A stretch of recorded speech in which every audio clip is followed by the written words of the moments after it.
بسم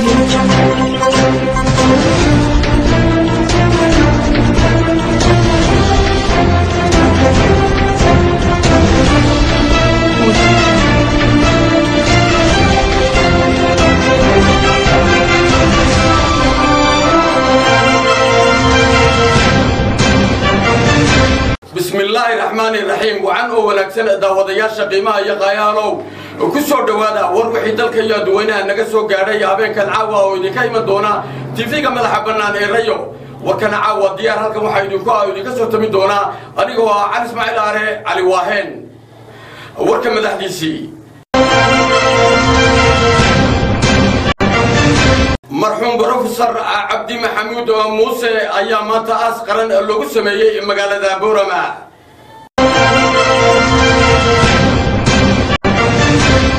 عيار كده حمرتي جرون كحاج داهر استاديوم كوحها حاسليدا يو إنتر حرمها سدد حسب قرن كويا لما مقالة بورما وقبيها بمانتا يريدوه وجدناين daawadayaal qodobadaasi waxay ka mid ahaayeen warka caawa aan halkan idinku hayno qodobadaasi iyo qodobo kale ba ku soo dhawaada daawadayaal marxuum Professor Abdi Mahmoud Musa ayaa maanta aas qaran lagu sameeyay magaalada Boorama warkaasi oo faahfaahsan waxa inoo haya wariye Saxardiid Xaashin Ardaale إنا لله وإنا إليه راجعون وحمانت أسقرا لوغو سميي مقالة بورما مرحوم حاجي بروفيسور عبد الرحمن محمود موسى شرماكي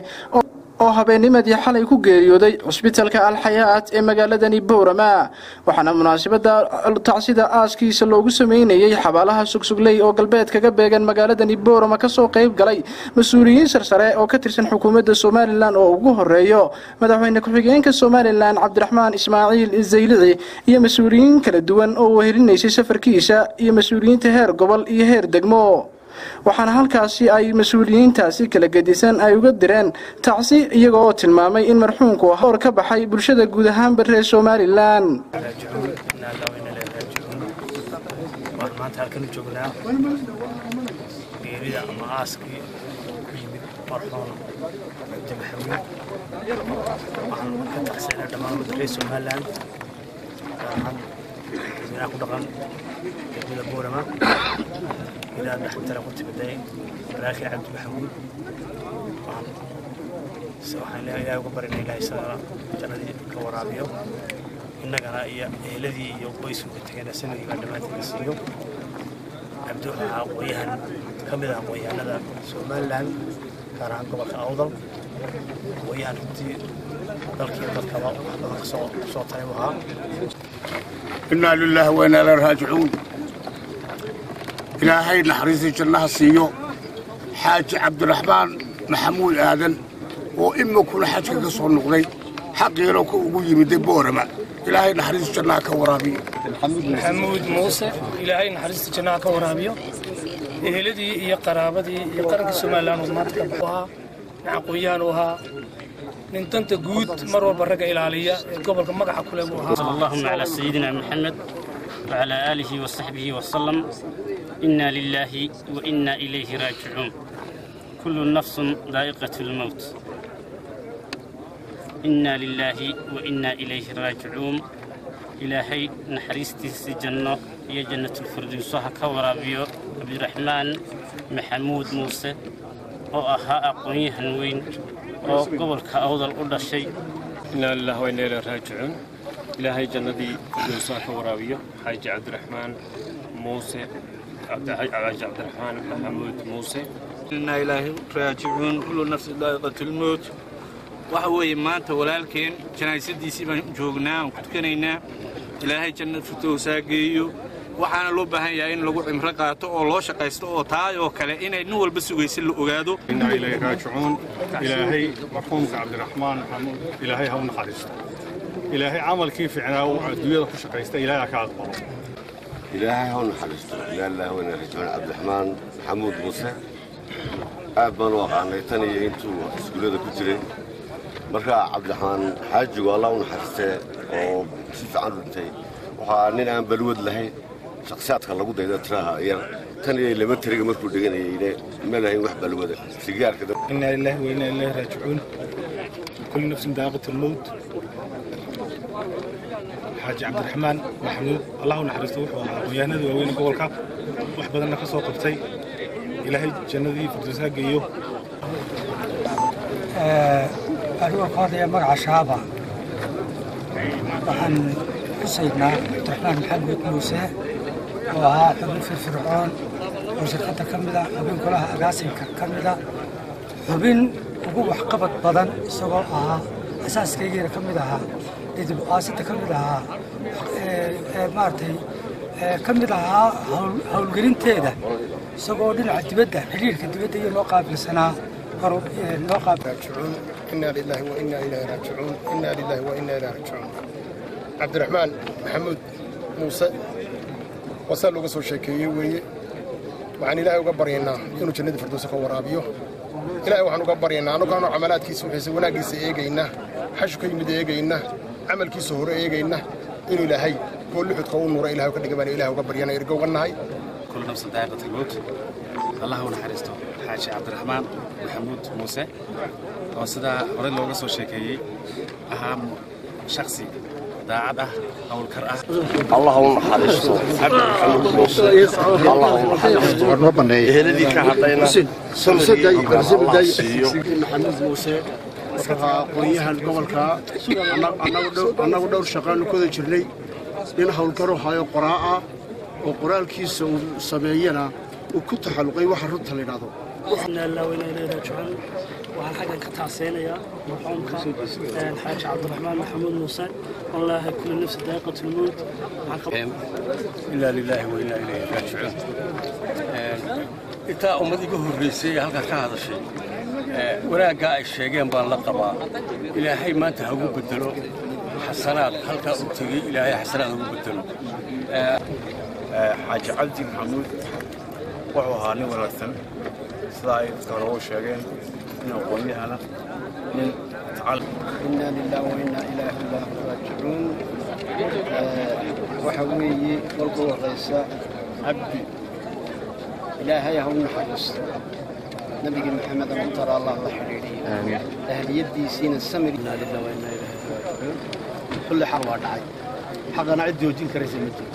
حقي ما دعي waxaan halkan ka tacsideynaa cabdiraxmaan aadan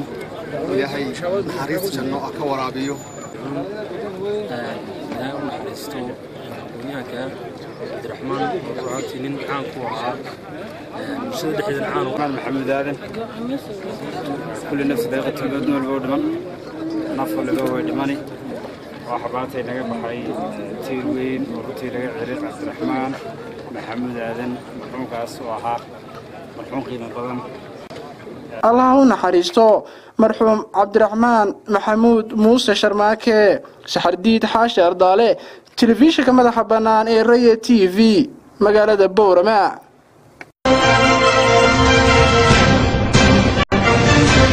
haddaba maxaad ka taqaanaa taariikhda marxuum cabdiraxmaan maxamuud muuse sharmaake allaha u naxariistee marxuum xaaji brofesor cabdiraxmaan maxamuud muuse sharmaake waxa uu ku dhashay magaalada boorama sanadkii 1949 waxaana uu waxbarashadiisii hoose dhexe ku qaatay dugsiyadii sheekh cabdiraxmaan sheekh nuur oo loo yaqaano labantiriga iyo dugsiga alaqsa oo waqtigaasi lagu magacaabi jiray dheyga waxaana uu marxuumku waxbarashadii dugsiga sare ku qaatay dugsiga faarax Omar ee magaalada Hargeysa kadibna waxa uu wareegay magaalada Muqdisho oo uu ka galay jaamacadii ummadda Soomaaliyeed ee Lafoole oo ka bartay culuumta sayniska gaar ahaan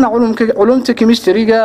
marxuumku waxa uu noqday dafcadii labaad ee ka baxda jaamacadaasi Lafoole sanadkii 1974 waxa uu muddo 3 sano ah barasara ka ahaa gobolka Shabeellada Hoose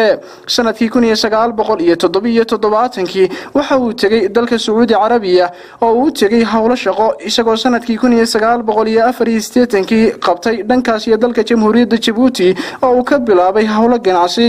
sanadkii 1988 waxa uu ku soo laabtay magaalada Boorama oo ka bilaabay horumarinta baahiyaha aasaasiga ee ka jiray degmada isagoo u tafaxaybtay haqabtirka adeegyada bulshada ee guud ahaanba gobolkani Awdal gaar ahaan degmadani waxaana uu ahaa aasaasihii ururkii ugu horeeyay ee samafalka ee ka jira gobolkani Awdal ee marka magaciisa la soo gaabiyo loo yaqaanay Guus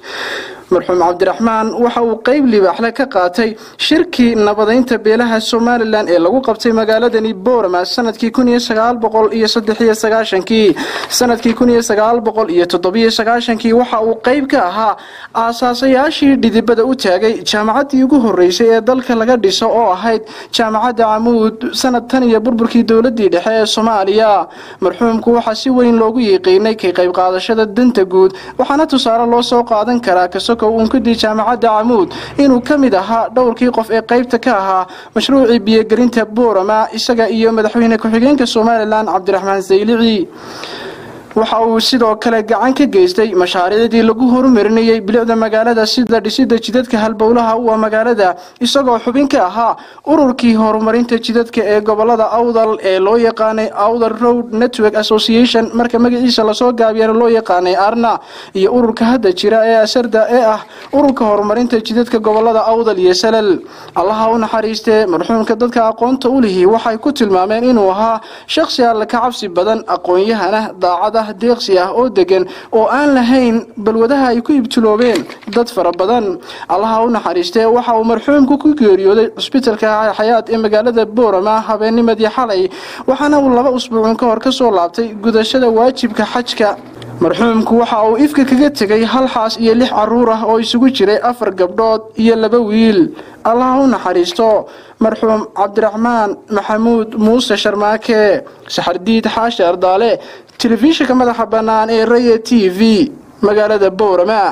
maamulaha dugsiga sare ee Sheekh Cali Jawhar oo maanta sheegay intii habayn ee lagu sameeyay waxbarashada dugsigaasi maamulaha dugsiga sare ee Sheekh Cali Jawhar ee magaalada Boorama ayaa daaha ka rogay in waxbarashada dugsigaasi lagu soo kordhiyay hawlo lagu dardargelinayo waxbarashada dugsigaasi gaar ahaan dhinaca tayada waxbarashada si ardayda dugsigaasi ay u noqdaan kuwa kaalintooda waxbarasho ku guuleysta iyadoo oo dugsigaasi lagu soo kordhiyay library wax akhris iyo qalabyo kale oo casri ah kuwaasi oo loogu talagalay in ay ardaydu ku qaataan si casri ah hadaba maamulka dugsigaasi oo sharaxaya arintaasi ayaa waxa ay yiraahdeen sida habsamida leh ay shaqadu u socotaa dugsigu waxyaalo waxa jira dugsiyada kale oo dheer yahay oo aad indhihiina ku soo aragteen sida laabka kombiyuutarka iyo library-ga intaasba si fiican ayay noo shaqaysaan idinkuna waa soo aragteen buugaagta taalla iyo qalabka laabka lagu shaqaynayay intaba indhihiina ka soo qaateen dugsiga macallimiinta joogtana waa macallimiin aad u fiican waliba waxaa noo yimaada oo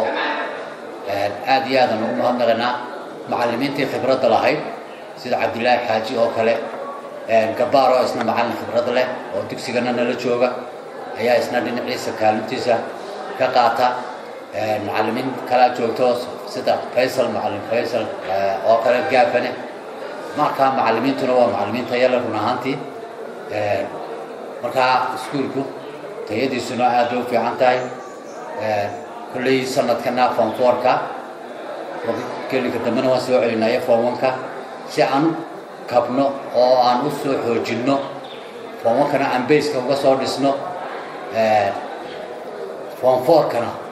aan uga soo dhisno wixii soo ilaaween haday form 1 tahay form 2 tahay iyo haday form 3 tahay marka barnaamijyadu saasay u taxan yihiin aroortii sidii adarkaseen waxaan ku soo darnay dugsiga oo ku soo kordhinay daabuur aroortii ardaydu joogsato maalinba fasal baa barnaamijka qaata oo daadihiya soo diyaariya wixii waano iyo talooyin ay hayaan gabayo waxa weeye ummadda marka la dhex gala ee la furfuro wax badan baa ka soo baxa oo sida gabayada oo kale buraanburka oo kale su'aalaha oo kale halxidhaalayaasha oo kale waxa laga yaabaa halxidhaale aan weligeeba maqal in ardayda ku weydiiso oo ay isku weydiiyaan library-gu sidaad aragteen wuxuu ka kooban yahay maxaa la dhahaa qalab fududeeya howlaha looga baahan yahay dugsiga oo ay ka mid yihiin computerka wax lagu qoro Britain koobiyo iyo sidoo kale buugta dugsiga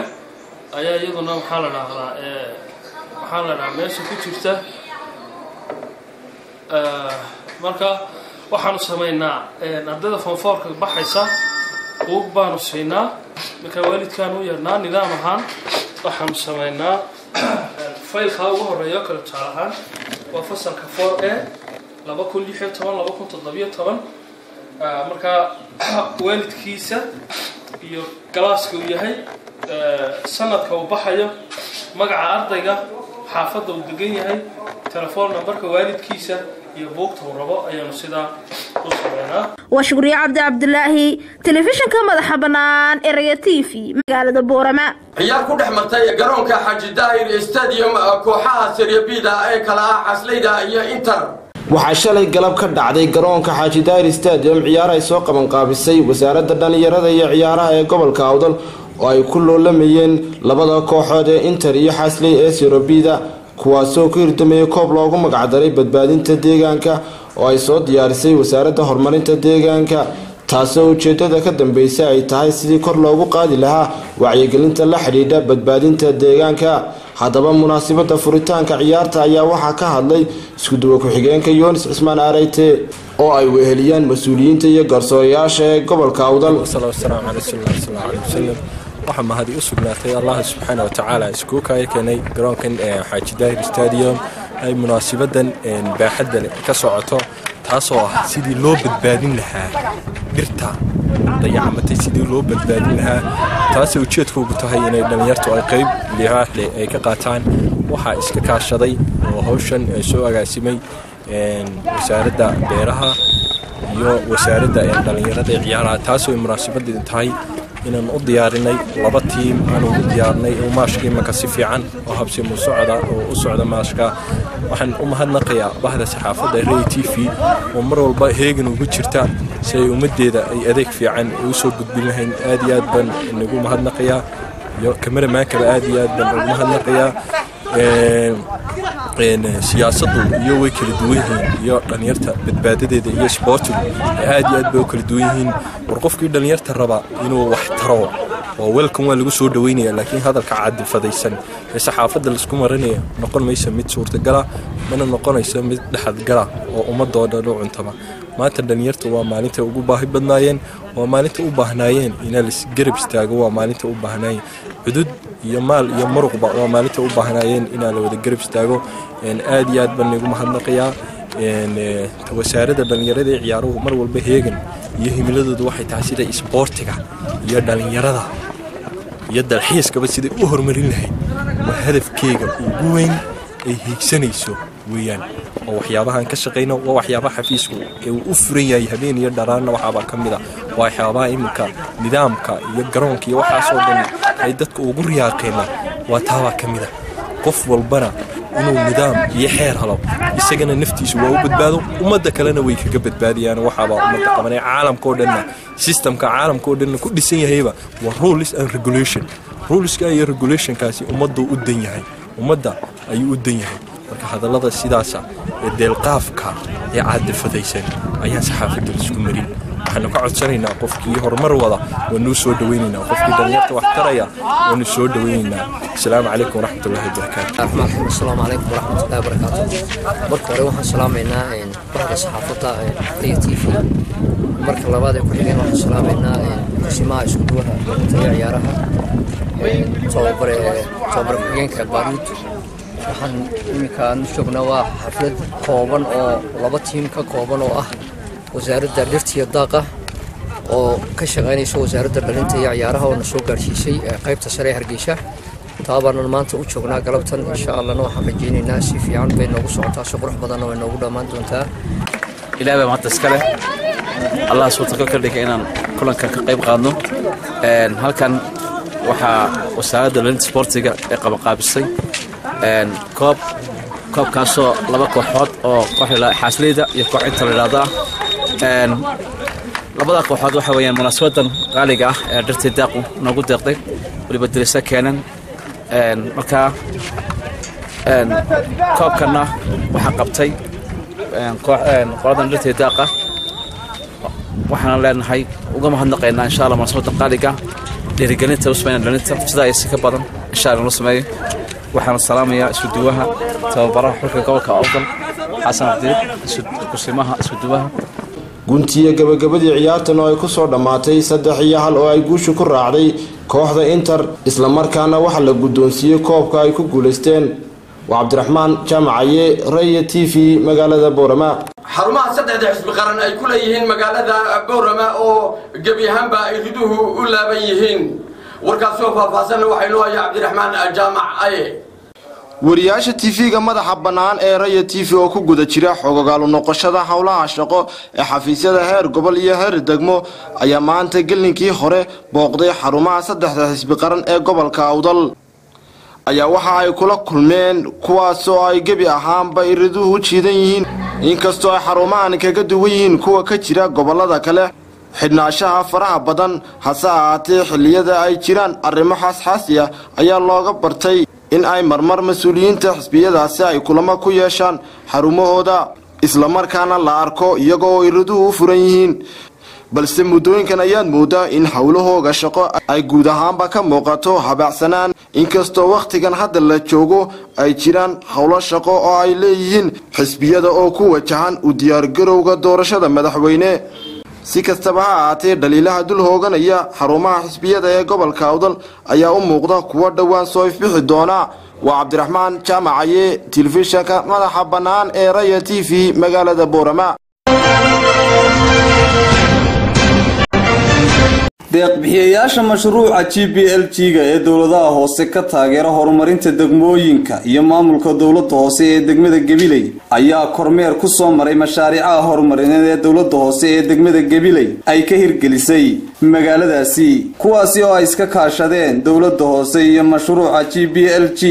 ee dowladaha hoose ka taageera horumarinta degmooyinka kormeerkaasi oo ay ka bilaabeen xafiisyada waaxaha kala duwan ee dowladda hoose ee degmada Gabiley ayaa waxa ay sidoo kale ku soo mareen sariimada dhexe ee magaalada Gabiley dugsiga Hillaac Weyne xarunta hooyada iyo dhallaanka ee magaaladaasi gaar ahaan qaybta dhalmada oo ay dowladda hoose ee degmada Gabiley ku kordhisay xaruntaasi iyo mashaariic kale waxaana intii kormeerkaasi lagu kuda jiray warbaahinta la hadlay maayirka magaalada Gabiley Maxamed Amiin Cumar Cabdi iyo agaasimaha qorsheynta ee wasaaradda arrimaha gudaha Somaliland Maxamed Daawud halkan ku soo gabagabeynaa booqasho ay maanta noogu yimaadeen team ka tirsan deeq-bixiyayaasha ama maalgeliyayaasha mashruuca la yiraahdo John Program ama JPLG oo ah mashruuc maalgeliya dowladaha hoose dalka qaar ka mid ah oo ay degmada Gabileyna ka mid tahay mashruucaasi oo magaalada Gabiley ama degmada Gabiley 4 sano u dambeysay ka shaqeynayay isla markaana ah mashruuc aad iyo aad wax ku ool u ah oo wax weyn ka bedelay habsami u socodka shaqada dowladda hoose isla markaana ku soo kordhiyay mashaariico waaweyn oo wax ku oola degmada Gabiley runtii waxay ku soo horeeyeen xarunta dowladda hoose waxay la kulmeen golaha deegaanka waaxyihiisa kala duwan waaxyaha kala duwan ee shaqaalaha dowladda hoose qaybaha kala duwan ee la shaqeeya ama kormeera bulshada kamida mashaariicaha ay GPLG-gu fuliyeen waxaanu soo kala qaadanay oo nu siinay warbixin dhameystiran oo ku saabsan mashruuca iyo wixii aanu ka faa'iidnay waxayna weydiiyeen su'aalo ku saabsan mashruuca waxaanu uga waranay runtii dowladda hoose mashaariicaha ay fuliso hay'adaha GPLG-gu ay maalgeliyaan iyo mashaariicaha kale ee ay fuliso ay dowladda hoose tooska u maalgeliso waxaanu uga waranay runtii oo iyaguna nooga mahad celiyeen guulaha degmada Gabiley ay ka gaadhay John Program-ka iyadoo aanu ku faani karno sanadkii 2015 in qiimeyntii lagu sameeyay degmooyinka mashruuca JPLG-gu ka jiro ay Gabiley noqotay degmada koobaad ee wanka u gasha oo ka sareysay degmooyinkii 10 sano ee u dambeeyay oo mashruucu ka shaqeynayay taasi farxad bay noo tahay golo deegaan ahaan iyo shaqaalaha dowladda hooseba waxyaalaha runtii halkan aynu joogno ay sida gaarka u jeclaadeen inay u soo booqdaan waxa kamida marka laga yimaado mashaariicaha ay fulinayeen mashruuca waxa laga dhaxlaa system accountability iyo transparent ay ugu tala galeen dowladaha hoose u shaqeeyaan oo hantiday maamulayaan iyo shaqada qabanayaan baa ay noqoto mid xaliibnaan iyo xisaabtan leh marka halkan aynu joogno MCH-ka dawladda hoose waxay ka fulisay mashruuc iyadu fulisay oo ah xarunta dhalmada hooyooyinka mashruucaasi ay maalgelisay mashruucaasi markii aanu xayeysiinanay ama la dhisayay waanu xayeysiinay sida loo xayeysiiyo mashaariicaha JPLG-ga saaka waxaan nabay gabiilay degmada gabiil annagoo ku wada soconnaa hay-adda JPLG denayda iyo hay-ada badan oo kaloo mataqaanaa la socday waxaa kale ay la socday weliba mataqaanaa jambiyonka maxamed warsabe waxaan aada ugu faraxsannahay maalin dhaahigu qabteen waxay qabsadeen ama waxay samaysteen oon aada iyo aada ugu dhownoon bisheeda ku soo taabanay oon mudadu la kolannay oy noogu warrameen moogtay marka hore howlka markii dambe aan soo taabanay runtii maayirka iyo degmaduba iyo dadweynaha xitaa mataqaanaa baselineka hoose aad bay ugu ammaanayeen aad baan ugu faraxsanay kelmadaan sidoo kale waxaa halkaasi ka hadlay madaxa kobcinta mashruuca JPLG-ga ee dawladda hoose ee degmada Gabiley Khabiir Maxamed Cabdi Xasan ku hadlaya magaca isku xidhka iyo kobcinta dawladda hoose ee degmada Gabiley runtii maanta waxaa noo soo maray kormeer ka socday qaraabixiyasha wadanka Denmark dhanida iyo wasaaradda arrimaha gudaha oo ka socday agaasimaha waaxda qorsheynta maanta waxay runtii indhahooga kusoo taabteen sida uu nidaamkan mashruucan JPLG-ga uga hirgalay degmada Gabiley iyadoo 4 sano ugu dambeeyay sanadba sanadkii ka sii dambeeyay ay sii hormarisay ugu dambeyntii sanadkan 2016 waxaa runtii qaybta ugu weyn ee hirgelinta ka qaatay gudoomiyaha golaha deegaanka iyo xildhibaanada golaha deegaanka waa Sakariya Nuux Ibraahim warbaahinta Raya TV gobolka Gabiley xogayaha cadaaladda xisbiga wadani oo maanta sheegay in uu taagan yahay jagada madaxweyne ee ku xigeen barkhad jaamac xirsi batuun oo xilligan ah xogayaha cadaaladda u qaabilsan xisbiga mucaaradka ee wadani ayaa saaka shir jaraa'id ku qabtay hoteelka Mansoor ee magaalada Hargeysa waxa uu si cad u bayaamiyay inuu hankiisa siyaasadeed iyo inuu waqti xaadirkan uu yahay murashaxa madaxweyne ku xigeen ee xisbiga mucaaradka ee wadani waxa uu si gaar ah u dul istaagay sababta ku kaliftay inuu waqti xaadirkan shaaciyo inuu yahay murashaxa madaxweyne ku xigeen ee xisbiga mucaaradka ee wadani isagoo arrimahaasi ka hadlayana waxa uu sheegay waxaan si kooban maanta ula wadaagayaa guud ahaan bulshada Soomaaliland gaar ahaan intooda wadata tooshka weyn ee ay ku baadi goobayso Soomaaliland dhadhan kale Soomaaliland cadaaladda iyo midnimada iyo wax wada lahaanshaha iyo horumarka iyo istixgelinta iyo isku tanaasulka lagu naaloonayo Soomaaliland midnimada iyo maamuuska iyo miisaanka dal iyo dadba kule tooshka u wata in maanta oo bishu 8 tahay bishii 9 2016 aan iclaaminayo inaan ku soo biiray mashraxa lagu loolamayo kursiga labaad ee lagu hananayo hoggaanka sare dalka jagada musharaxa madaxweyne ku xigeenka xisbi weynaha wadani sababahan ugu dhawaaqayana waxa weeyaan kow kadib markii dad waaya araga oo waayela tala iyo tusmaba aan la wadaagay kadib markii aan xoog u daraaseeyay xeerka xisbiga qodobkiisa 11 firqadiisa 2 iyo 4 oo sheegaysa xubin kasto xisbiga kamidi inay xaq u leedahay inay waxna doorato iyadana la doorto doorashaduna noqonayso mid xor iyo xalaal ah miidaan iyo mashrax qurux badanna lagu kala bixi doono kadib markii aan ku qancay in hoggaanka xisbigu jecel yahay inay dhalinyarada dalku masiirka iyo micnaha siyaasiga ah ay mansabyo ku yeelato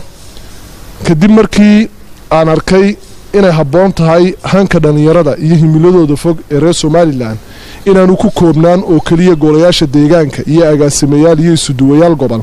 laakiin xaq iyo xuquuq ay u leeyihiin inay dalkan hagi karayaan kadib markii aan arkay inay muhiim tahay in siyaasiyiin la tisqaadi karaya talada dunidu maanta ay ku socoto ama tiknoolajiyad ha noqoto ama nidaam siyaasi oo casri ah ha noqoto inuu dalkan u baahan yahay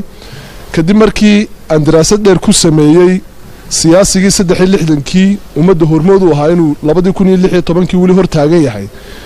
inay qurux iyo qiimo qaranka u yeelanayso in la helo han dhalinyaro oo hamile oo joogta oo dalkan hagi karaya waxaan ugu baaqayaa guud ahaan taageerayaasha iyo xubnaha xisbigeega wadani iyo bulshaweyntan ku bilaabay ee reer Soomaaliland cadaaladda iyo sinaanta iyo midnimada iyo wax wada lahaanshiyo istixgelinta jecel inaan sidaas ku hawlgalayo waxaan rajeynayaa inuu qarankani kaalin geli doono in meesha la hiigsanayo dad aragtideedii aqoonteedii ammaanadeedii akhlaaqdeedii loo heli doono dhalinyarada dalkana waxaan leeyahay waqtigani waa waqtigii isbedelka in badan baa la lahaa mustaqbalkii beritoola tihiin nin 63kii hor taagnaa inuu 2016 haddana hor joogo waxaanu aqbalanay waxaanu qaadan karana maaha wixii maanta laga bilaabo kacdoon dhalinyaro oo dalka aynu ku badbaadinayno ayaynu galaynaa waad mahadsantihiin waxaan si gaar ah ugu mahadnaqayaa bahda saxaafadda ee saaxiibadaya ee garabkayga ah ee hiiliyo hoobayla garab taagan iyo Somaliland maanta aanu ku dhex noolnahay ee qiimaha iyo qadarka aanu ku leenahay shicibkeeda weyn de isbedel baa inoo balanaa waa Kawsar Jaamac Barkhadle telefishinka madaxa bannaan ee Raya TV daawadayaal qodobada kale ee aan idinka hayno caalamkana waxa kamid ah hay-adda dooda xuquuqda aadamaha ee Human Rights Watch ayaa sheegtay in jirdil loo geysto maxaabiis ka mid ah xabsiyada ugu dhibka badan dalka Masar maxaabiista ku jira xabsiga Tora ayaa u sheegay in hay-adda maxaabiista ku jira xabsiga Tora ayaa u sheegay hay-adda in la dilo cunana loo diido laguna xidho qolal aan lahayn wax daaqada lagana hor istaago in ay helaan wax daawooyina hay-adda Human Rights Watch ayaa waxa ay sheegtay in la aaminsan yahay in xaaladahani ay sabab u yihiin dhimashada ugu yaraan 6 qof oo u xirnaa arrimaha la xiriira siyaasadda sanadkii hore saraakiisha dalka Masar ayaa ka gaabsaday in ay ka hadlaan arrintaasi xabsiyada dalkaasi Masar ee lagu jirdilayo maxaabiista ku xidhan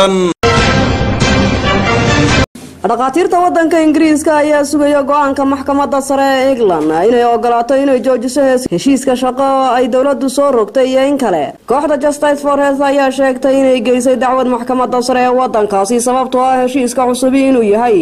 qatar iyo waxaan la wadi karin wasaaradda caafimaadka ee wadanka Ingiriiska ayaa sheegtay in dacwadda ay tahay mid aan sal lahayn wasiiradda caafimaadka ayaa ku adkaysanaysa in heshiiska cusub ee shaqada loo baahan yahay si loo horumariyo adeega caafimaadka ee cisbitaalada maalmaha nasashada isla markaana loo helo 7 maalmood oo adeeg caafimaad ah muranka ka dhashay heshiiska cusub ee shaqada oo la bilaabayo bisha soo socotay Oktoobar ayaa keenay in kumanaan qalliin iyo ballamo cisbitaal laakiin kadib markii ay dhaqaatiirtu sameeyeen shaqo joojin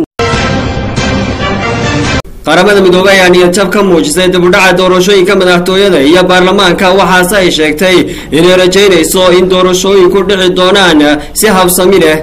wakiilka gaarka ah ee qaramada midoobay oo qaabilsan Soomaaliya Michael Keaton ayaa salaasadii sheegay in saraakiisha qaramada midoobay ay ka walaacsan yihiin dib u dhaca ku yimid doorashooyinka dalka isniintii ayaa saraakiisha guddiga doorashooyinku sheegeen magaalada Muqdisho inay doonayaan inay dib uga riixaan doorashooyinka bisha November halkii laga filayay inay qabsoomaan Oktoobar sababo nabadgelyo iyo caqabado maamul oo jira awgeed dawladda ayaa sheegtay in khatarta al-shabaab dalka ku haysta darteed aanay u suuragelaynin in dalka laga qabto doorasho qof waliba codkiisa dhiibto 14,000 oo qof oo ka wakiila beelaha Soomaalidu ay soo xiri doonto xubnaha baarlamaanka cusub baarlamaanka haatan muddadiisu dhamaatay ayaa soo xulay xubnihiisa 135 oday dhaqameed oo dowladda Suuriya maleeshiyada taabacsan ayaa weeraro ku haya furinta hore ee mucaaradka ee magaalada Xalab dagaalkan ayaa noqonaya kii ugu weynaa ee la qaado tan iyo markii uu burburiyay heshiiskii xabad joojinta ciidanka dowladdu waxa ay sheegeen inay qabsadeen qaybo kamid ah waqooyiga magaaladaasi waxaa sidoo kale socda duqeymaha xagga cirka ee diyaaradaha ay wadaan 8 maalmood ee la soo dhaafay waxa la qabtay 18 duqeymo oo xagga cirka ah dhinaca kale ee Mareykanka ayaa sameeyay ballanqaad lacageed oo lagu dinayo dadka reer Suuriya kooxda Borussia Dortmund iyo Real Madrid ayaa barbaro ku kala baxay kulan adag oo ka tirsan kulamada labaad ee Champions League. Borussia Dortmund ayaa u baahatay in ay laba jeer la timaado goolasha barbaraha si ay Real Madrid ula qaybsato 3 dhibcood. Waa barbarihii saddexaad ee ay Real Madrid gasho tartamada oo dhan iyada oo hore Villarreal iyo Las Palmas dhibcaha ula qaybsatay. Cristiano Ronaldo iyo Varane ayaa u muuqday in ay Real Madrid guul gaarsiin karaan kadib markii ay min hal gool dhaliyeen, laakiin Pierre-Emerick ayaa Borussia Dortmund u keenay labada gool ee barbaraha. Ciyaartu ay ku dhamaatay 2-2. Real Madrid iyo Borussia Dortmund ayaa labadii kulan ee ay ilaa hadda ay ciyaareen ayaa helay min 4 dhibcood. Intaa wixii ka dambeeyay ciyaarta ayaa gaadhay xaalad waaliya waxayna labada kooxoodba bilaabeen in ay raadiyaan goolka guusha. Fursad abuuris cajiib ah ayaa labada dhinacba looga cabsanayay inay helaan goolka guusha, laakiin wax kasta oo garoonka laga sameeyay ciyaarta ayaa ku dhamaatay barbaro 2-2 ah iyadoo labada kooxoodba ay dhibcaha qaybsadeen. Dhinaca kale halkan kaga bogo natiijada kulamadii Champions League oo dhameystiran. Kooxda Monaco iyo Bayer Leverkusen ayaa ciyaartoodii waxay ku dhamaatay 1-1. Kooxda CSKA Moscow iyo Tottenham ayaa 1-1 ku badisay. Borussia Dortmund iyo Real Madrid waxay ku dhamaatay 2-2. Sporting iyo Liga waxay ku dhamaatay 2-1 oo ay ku badisay Sporting. Leicester City iyo Porto waxay ku dhamaatay 1-1 oo ay ku badisay Leicester City. Sevilla iyo Lyon oo ku dhamaatay 1-1 oo ay ku badisay Sevilla. Namaya Juventus oo wada ciyaaray, Juventus ayaa ku badisay 4-1. daawadayaal intaasi waxay ahaayeen natiijooyinka ciyaarihii xalay dhacay ee Champions League. waa Cabdiraxmaan Jaamacaye wararka ciyaaraha ee telefishinka madaxa banaan ee Raya TV magaalada Boorama. daawadayaal intaasi waxay noogu dhan war wixii dalka iyo dadweynaha naga soo gaadhay habeenkan caawa waaniga oo Cali Ismaaciil Aare Cali Waaheen iyo bahda Raya TV oo idin leh habeen wanaagsan daawadayaal.